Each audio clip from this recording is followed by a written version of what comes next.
This is not the story of a murder case. It might well have been, which gives me a funny feeling when I think how close we came to disaster. But it is the story of a mystery, a very puzzling and dramatic one, that the Detective Society solved during a most important wedding. The Detective Society, of course, is Daisy Wells and me, Hazel Wong. We are fourth formers at Deepdean School for Girls, though lately we have felt much more like detectives than schoolgirls, for only 2 days ago we were still in Cambridge, where we solved our 5th murder. The wedding was Daisy's uncle Felix's, and it took place on New Year's Day 1936 in London at the St Pancras Registry Office. It was the first English wedding I had ever been to, and I was rather surprised at how different it was from the weddings I have read about in books. Story weddings have clouds of tulle and yards of satin, bridesmaids with posies and cake greenaway dresses, and the voices of angelic choirs echoing off vaulted church ceilings. Uncle Felix and Miss Livden's wedding turned out to be nothing like that at all. Daisy's great-aunt, Aunt Eustacia, was shocked when Uncle Felix and Miss Livden came to visit us at St Lucy's College in Cambridge and told us their plans. "What are you thinking?" she said to Miss Livden. "A wedding without a white dress, with hardly any guests, on a simply ridiculous day of the year, if that nephew of mine is forcing you into this." "He certainly is not," said Miss Livden cheerfully. "We've discussed it thoroughly. Neither of us are interested in making a fuss. We simply want to be married, and New Year's Day is the perfect day for a quiet ceremony. No one is paying attention, and as for the dress, I spend my life wearing the most ridiculous costumes, so it's perfectly reasonable for me to want to look sensible and like myself on my wedding day. I will wear my blue skirt suit, and Daisy and Hazel can tie blue ribbons round dresses that they already have. We shall all match nicely." Aunt Eustacia huffed furiously and stalked off back down the chilly college corridor to her office.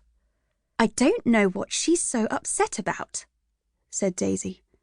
"It isn't as though she's ever been married. She's perfectly no-nonsense and unconventional usually." I wondered if that was part of the reason. I was also secretly rather pleased that Daisy and I had escaped being dressed up like dolls. Daisy is a vision in lace, but I simply look as though I'm pretending. There was only one thing I was worried about. "But what about the cake?" I asked Daisy on our last night in Cambridge as we pulled our white dresses from our cases and laid them out for the St Lucy's maid to iron. The cake is a very important part of English book weddings, and I quite desperately wanted to taste one in real life. "Of course there will be cake," said Daisy. "It simply isn't a wedding without cake, Hazel." We drove down to London on New Year's Day, bowling through the countryside in Uncle Felix's silver rocket car. It was so cold that breathing gave me a tingle in my throat, and I had to tuck my hands into my warm winter coat. We left Cambridge when all the light in the sky was still an orange and blue glow at the very far horizon, and we drove through the sunrise, light sparkling off the snow on the soft hills around us. Daisy was snuggled down next to me, her nose in the fur of her coat, and Aunt Eustacia was crammed in beside her. Miss Livden sat in the front, with Daisy's brother Bertie next to her, and Uncle Felix drove. As we came into London, the winter sun was on my face, and I could hear church bells ringing out. I felt myself smiling. As the car stopped outside the registry office, Aunt Eustacia and Miss Livden got out and made their way towards the building, with Bertie following behind them. But as we began to climb out of the car, Uncle Felix turned to us.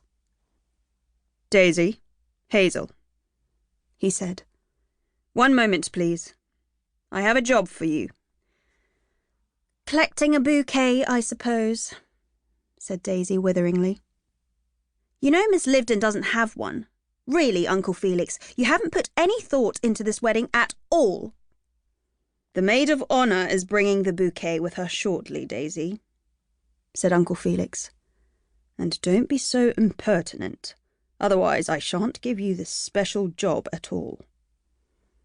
His voice had dropped, and he was leaning towards us seriously. I realised with a jump that this might be detective business.